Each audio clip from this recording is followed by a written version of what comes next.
پاکستان کی recent history کے چلتی ہوئی تاریخ اور وقت کے سب سے اہم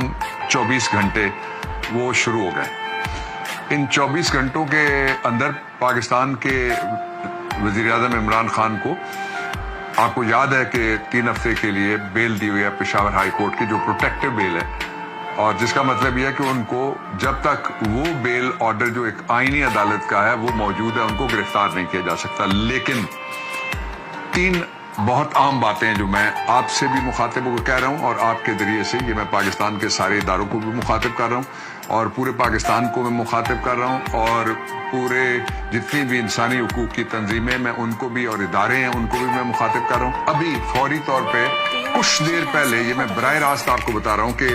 بنی گالا کے ارد گرد ایسے لوگ باوردی منڈلاتے ہوئے دیکھے گئے۔ کچھ ہفتے پہلے آپ کے وزیر اعظم نے کھڑے ہو کے جلسے میں کہا تھا کہ کچھ اونچی دیواروں کے اور بند کمروں کے پیچھے ان کی جان لینے کی سازش ہو رہی ہے۔ یہ عمران خان کے الفاظ ہیں، کچھ اونچی دیواروں کے پیچھے اور کچھ بند کمروں کے پیچھے ان کی جان لینے کی سازش ہو رہی ہے۔ اب چوتھی بات، وزیر اعظم آ رہے ہیں، اور جو اسلام آباد کے باخبر حلقے ہیں غیر سرکاری بھی، ان کا یہ کہنا ہے کہ رات کے وقت دعویٰ بولا جائے گا ان کے گھر کے اوپر یا جہاں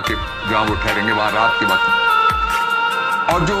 رات کے وقت دعویٰ بولنے والے ہوتے ہیں ظاہر ہے وہ ڈاکو ہوتے ہیں، وہ ٹھگ ہوتے ہیں، وہ اٹھائی گیرے ہوتے ہیں،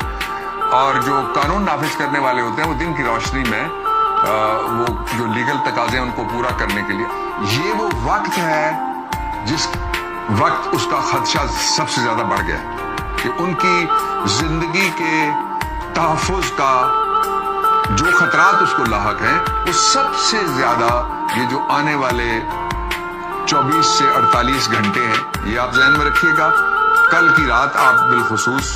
ذہن میں رکھیے گا، لیٹ نائٹ، اور پھر آپ بنی گالا کو ذہن میں رکھیے گا۔ میں پوری قوم سے مخاطب ہو کے کہہ رہا ہوں کہ